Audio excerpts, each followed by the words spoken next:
Hello बच्चा बड़ी। तो आज हम लोग स्टार्ट कर रहे हैं आर सर्किट, यानी हम एसी सोर्स के साथ आज रेजिस्टेंस को कनेक्ट करेंगे और रेजिस्टेंस को कनेक्ट करने के बाद देखेंगे कि ईएमएफ और करंट का बिहेवियर कैसे बदलता है।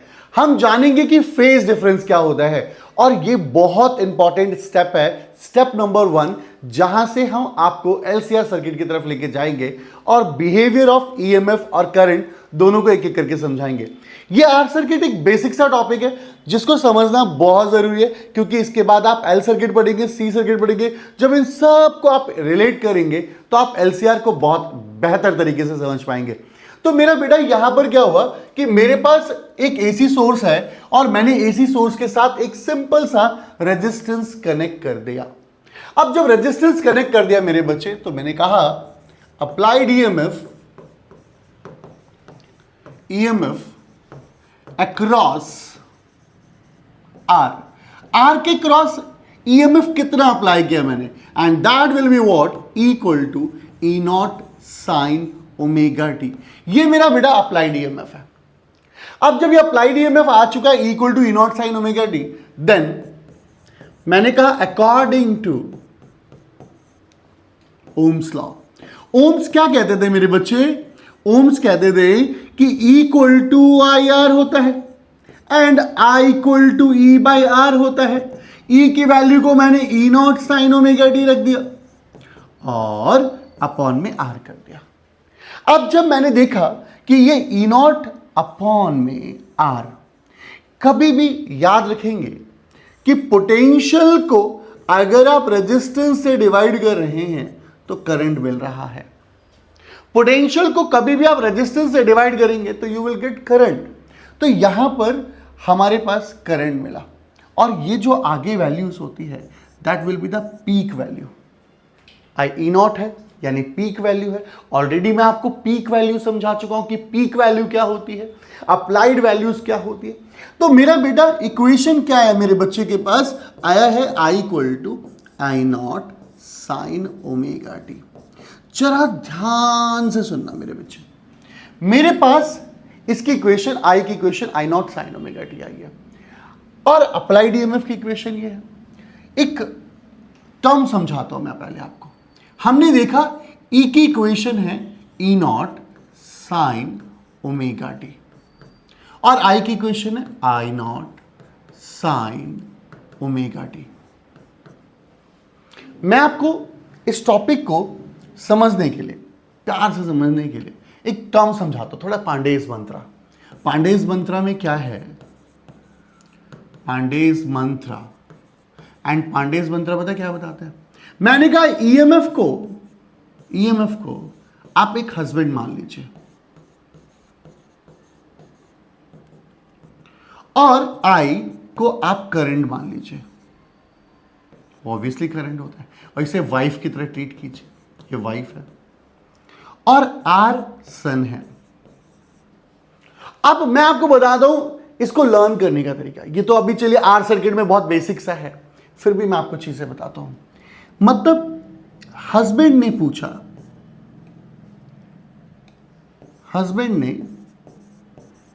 पूछा वाइफ से, पता क्या पूछा?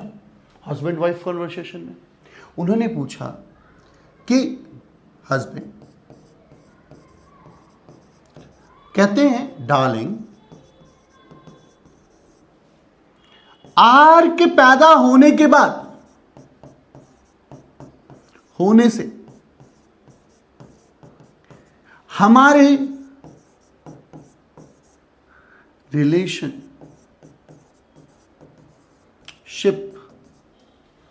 पर क्या फर्क पड़ा? अब वाइफ का आंसर सुनो। वाइफ बोलती है, बाबू देयर इज नो चेंज। अब नो चेंज, अब ये फंक्शन क्या है? What do you mean by function? मेरा बच्चा ध्यान से सुन, ये जो साइन ओमेगा टी देख रहे हो, ये भी साइन ओमेगा टी देख रहे हो, यानी ईएमएफ में भी साइन ओमेगा टी है और करंट में भी साइन ओमेगा टी है। और omega T is what? It is a function.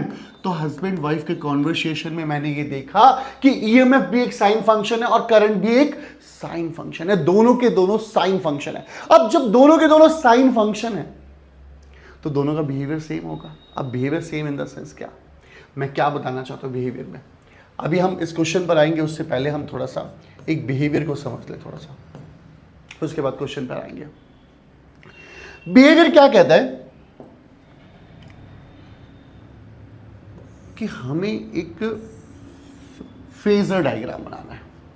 उसके बाद उससे पहले आप एक चीज अपने दिमाग में फिट रखेंगे, अपने नोट में, कि अगर कभी जिंदगी में आपको साइन फंक्शन ग्राफ बनाना आप मिले तो साइन फंक्शन का ग्राफ ऐसा बनेगा, प्लस साइन फंक्शन का। माइनस साइन फंक्शन बनाना हुआ तो माइनस साइन फंक्शन ग्राफ ऐसा बनेगा। अगर प्लस का कॉस फंक्शन ग्राफ बनाएंगे तो प्लस का कॉस फंक्शन ग्राफ ऐसा बनेगा। माइनस कॉस फंक्शन ग्राफ बनाएंगे तो माइनस कॉस फंक्शन ग्राफ ऐसा बनेगा। यानी ये प्लस साइन फंक्शन ग्राफ है, माइनस साइन फंक्शन ग्राफ है, प्लस कॉस फंक्शन ग्राफ है, माइनस कॉस फंक्शन ग्राफ है। तो अभी अपन लोगों ने क्या देखा, हमने देखा यार ईएमएफ का इक्वेशन भी साइन फंक्शन है और करंट का भी ये फंक्शन साइन फंक्शन है। तो चलो यार एक ग्राफ बना लेते हैं। पहले हमने ग्राफ बनाया, हमने ये है ईएमएफ का फंक्शन, और ऑब्वियसली यार मैग्नीट्यूड वाइज अगर एक, चलो क्वेश्चन का आंसर दो, सोचो पहले ये एक क्वेश्चन का आंसर दो कि मैग्नीट्यूड वाइज कौन बड़ा होता है, ईएमएफ बड़ा होता है या करंट बड़ा होता है? सोचो जरा। आंसर है कि सर मैग्नीट्यूड वाइज ईएमएफ बड़ा होता है, वहीं पर करंट छोटा होता है। आप लोगों ने कभी अगर घर में मीटर वगैरह देखा हो, उसके अंदर अगर एक बॉक्स लगा हो, उसमें वी लिखा हो, एक में लिखा हो आई लिखा हो, तो आपने देखा होगा कि जो वी है वो वोल्ट मीटर है, ए जो है वो हमारा एमीटर है। उसके अंदर वोल्ट मीटर में जहां 220 वोल्ट आ रहा है तो एम्पियर आप चेक करते हो 3-4 एम्पियर करंट आ रहा होता है। मैग्नीट्यूड में बहुत डिफरेंस होता है। तो ये ग्राफ, ये जो सिंपल सा ग्राफ है साइन फंक्शन ग्राफ है, आप देख लीजिए प्लस साइन फंक्शन। क्यों? क्योंकि प्लस साइन फंक्शन ग्राफ इसलिए कह रहा हूं क्योंकि ईएमएफ की जो इक्वेशन आई थी, ईएमएफ की equation E naught sine omega T थी, इसका फंक्शन ये था। वहीं पर अगर मैं करंट का फंक्शन देखूं तो करंट का फंक्शन था I equal to I naught sine omega D. ये करंट का फंक्शन है, I equal to I naught sine omega D. अब जब I equal to I naught sine omega D current का फंक्शन है मेरे बच्चे, तो करंट का अगर ग्राफ बनाऊंगा वो भी तो साइन फंक्शन है, वो भी साइन फंक्शन है, तो ऐसे ही ग्राफ बनेगा। अगर वो साइन फंक्शन है तो ऐसे ही ग्राफ बनेगा, बट उसका मैग्नीट्यूड जो होगा छोटा होगा। अब मैग्नीट्यूड छोटा है तो चलो ये लो, and this is a current का ग्राफ। अब यार थोड़ा मेरा प्लान था इसका फेज डायग्राम देखें, इसका हम लोग थोड़ा फेज डायग्राम देखें, फेजर डायग्राम। अब ये फेजर डायग्राम क्या, अभी आपको बताऊंगा। मैं कह रहा हूं मैं आपको पूरी तरीके से डेप्थ तक लेके चलूंगा इन सब चीजों को। आप डेप्थ तक लेके चलिए, आपको पूर्ण रूप से चीजें समझ में आएंगी। ये आपका ईएमएफ, ये आपका करंट, डेप्थ लेवल पे समझिए। यार ये जो है, इधर ना एक छोटी सी सुंदर सी आंख बना दीजिए। मैं बार बार इस आंख का यूज करूंगा, और पता है इस आंख का यूज करूंगा एंगल देखने के लिए। एंगल देखो, इस आंख से एंगल देखो, यानी ये जो एक्स एक्सिस है हम यहां से एंगल्स को ऑब्जर्व करेंगे। मैं एक सुंदर सी आंख यहां बना देता हूं, और ये आंख पता है क्या देखती है? ये आंख रिलेशन देखती है। रिलेशन देखो, रिलेशन देखेगी। अब आप ध्यान से सुनो कि ईएमएफ और करंट दोनों का एंगल ओमेगा टी है। अब ईएमएफ और करंट का दोनों का एंगल ओमेगा टी है, तो हमने सीधा सीधा एक फेजर डायग्राम बना दिया। फेजर डायग्राम जहां पर ये इन दोनों के रिलेशन को दिखा रहा है, ये दिखा रहा है करंट को, ये दिखा रहा है ईएमएफ को, और इन दोनों के बीच का एंगल है ओमेगा टी। इन दोनों के बीच का एंगल है ओमेगा टी। अब यहां पे क्या हुआ, यहां क्या देखने को मिला? अब आप देखेंगे कि ईएमएफ और करंट दोनों के दोनों सेम लाइन पर है। यहां पर मैं एक बार बार वर्ड यूज कर रहा हूं, दिस इज कॉल्ड फेज। अब ये फेज वर्ड क्या है, फेज एंगल क्या है? मेरे बच्चे फेज का मतलब है I am discussing about the direction, मैं डायरेक्शन की बात कर रहा हूं। डायरेक्शन का मतलब व्हाट, कि दो वेव किस डायरेक्शन में प्रोपोगेट कर रही है। एक एग्जांपल है कि एक देखो ना, यहां पर क्या हो रहा है कि ये ईएमएफ का ग्राफ मैक्सिमम, तो यही करंट का मैक्सिमम। ईएमएफ अगर जीरो तो करंट भी जीरो। आप देख रहे हो जैसे जैसे ये अप हो रहा है वैसे वैसे करंट भी फंक्शन अप हो रहा है। तो मैं कहूंगा कि इन दोनों के बीच का जो फेज एंगल है वो जीरो है। दोनों का फेज एंगल जो बना वो जीरो बना। क्यों? क्योंकि मेरे बच्चे सेम बिहेव कर रहे हैं। सेम बिहेव कर रहे हैं मतलब जब जीरो तो जीरो, मैक्सिमम तो मैक्सिमम, फिर जीरो तो जीरो, फिर नेगेटिव टू नेगेटिव, तो दोनों सेम बिहेव कर रहे हैं। इसी वजह से क्या है, ये जीरो फेज डिफरेंस है।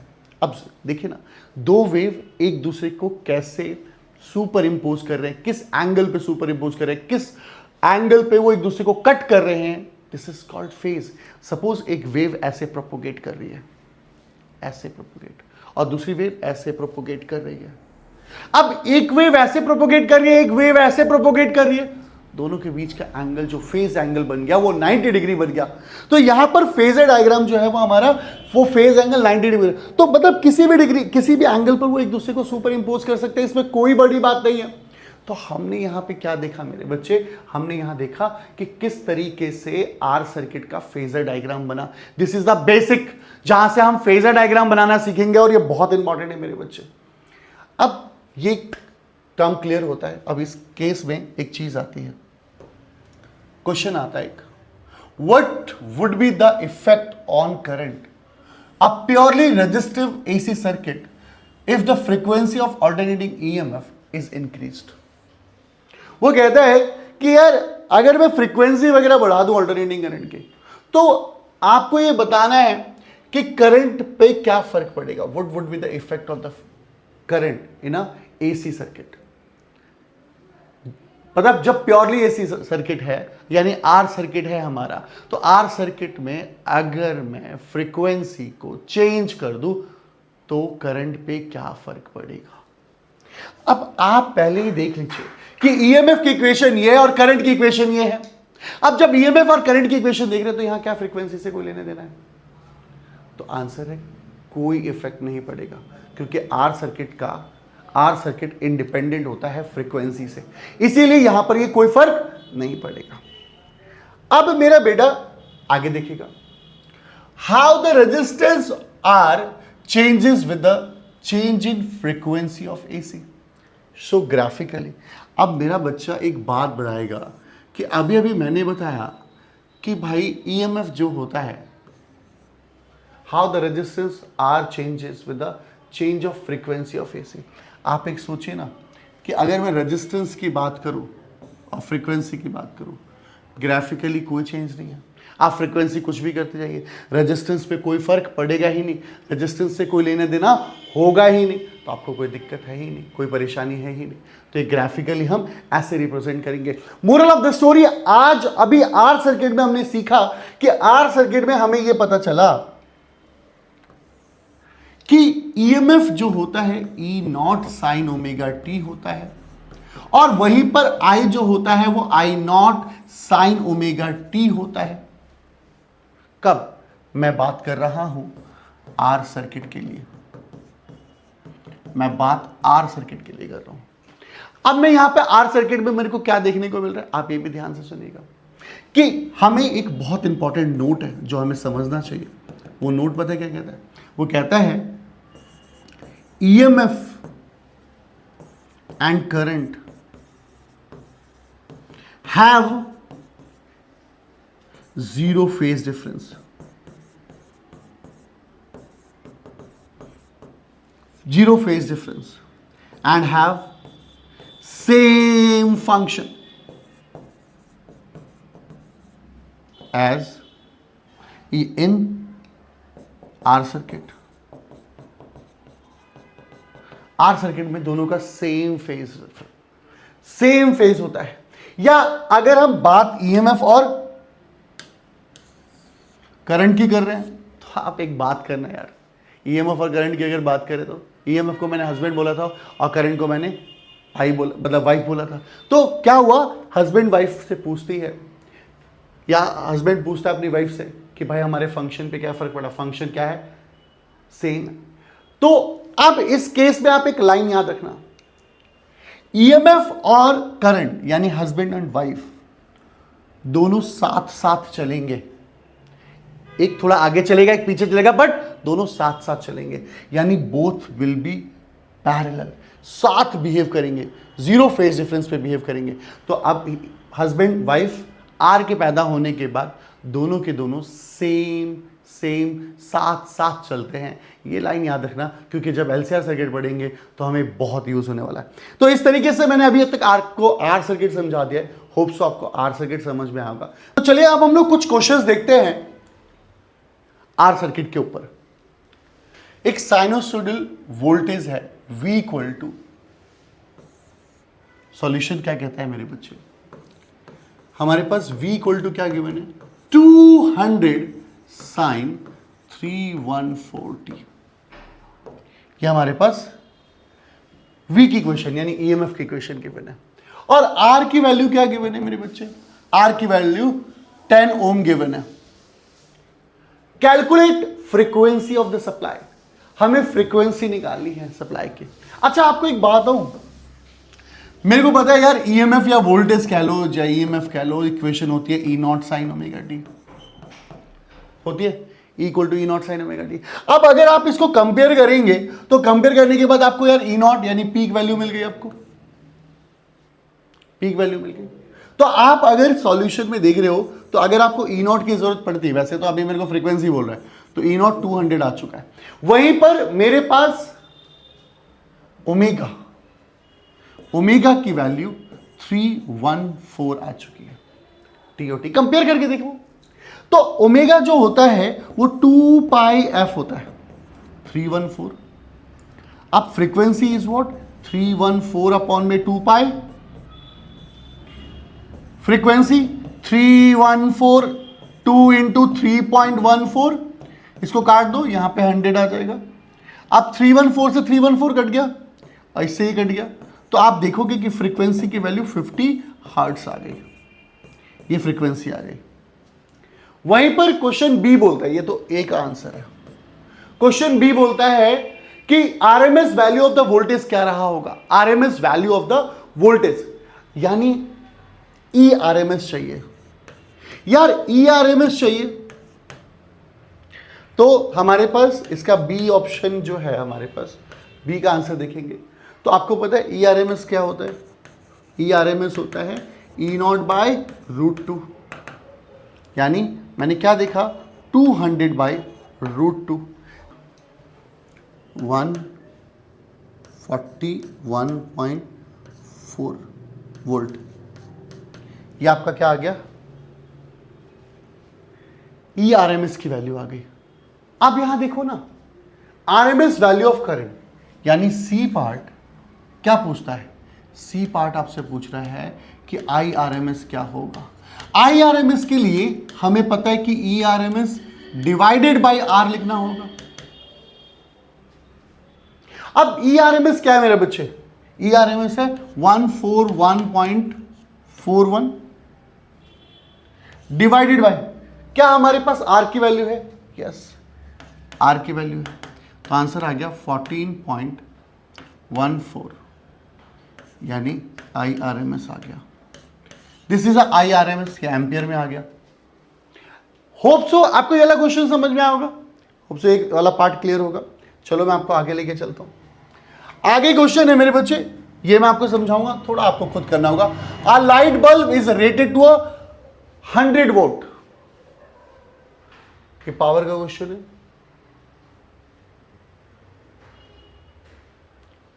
ये पावर का क्वेश्चन है। चलो वैसे भी मैंने पावर आपके लिए रोक के रखा हुआ है कि पावर एक साथ समझाऊंगा, बट चलो क्वेश्चन आ गया। अच्छा E इक्वल टू 220 वोल्ट आपको गिवन है। अब जब ये 220 वोल्ट गिवन है, ये हमारा 220 वोल्ट गिवन है, यानी पावर 100 वॉट है और ईएमएफ 220 वोल्ट है। पावर 100 वॉट है और ईएमएफ 220 वोल्ट है। अच्छा ये जब जब तक ये पीक वर्ड नहीं बोलेगा ना तब तक ये आपके लिए आरएमएस से आपको बता रखा था मैंने पहले केस में कि ई आरएमएस गिवन है। आपको resistance of the bulb find out करना है, यानी आपको आर की वैल्यू निकालनी है। अब आपको बता दूं कि पावर का फॉर्मूला क्या होता है। पावर जो होता है वो वी आई होता है, पावर जो होता है वी आई भी होता है, और चाहे तो आप पावर को आई स्क्वायर आर भी लिख सकते हैं। पावर आई स्क्वायर आर भी होता है। तो बच्चा पार्टी एक बात हो, यहां पे तो हमारे पास करंट वरंट है नहीं अभी, तो कोई बात नहीं, एक और चीज है, एक और फॉर्मूला बना देता हूं आपके लिए। देखो ना, ये सब फॉर्मूला कुछ नहीं यार, आपने 3rd चैप्टर में पावर पढ़ा था। तो V I की जगह पर क्या लिख सकते हो, V बाई आर लिख सकते हो। तो पावर का formula V square by R भी होता है। तो अब यहां पर आप देखेंगे कि पावर निकालना है, तो हम अगर अपने ए पार्ट पर आए तो ए पार्ट पर आने के बाद मैं आपको दिखा दूं कि पावर यानी ई आर एम एस का स्क्वायर अपॉन में आर की वैल्यू कितनी है निकालनी है मुझे। तो R equal to what, E R M S का square divided by power. E R M S कितना गिवन है मेरे पास, E R M S given है 220 इंटू 220 डिवाइडेड बाई पावर कितना है 100। मैं पावर एक साथ सबका सॉल्व कराऊंगा, L R circuit, L circuit, C circuit सबका, तो अभी आप परेशान नहीं होंगे। ये कट गया, ये आया 484 होता है शायद, एक बार आप चेक कर लेंगे। 484 ohm, that will be the R equal to 484 ohm हो गया हमारे पास। क्लियर है, दिस इज अ रेजिस्टेंस। अब चलो यार एक काम करो, चेक भी कर लेते हैं।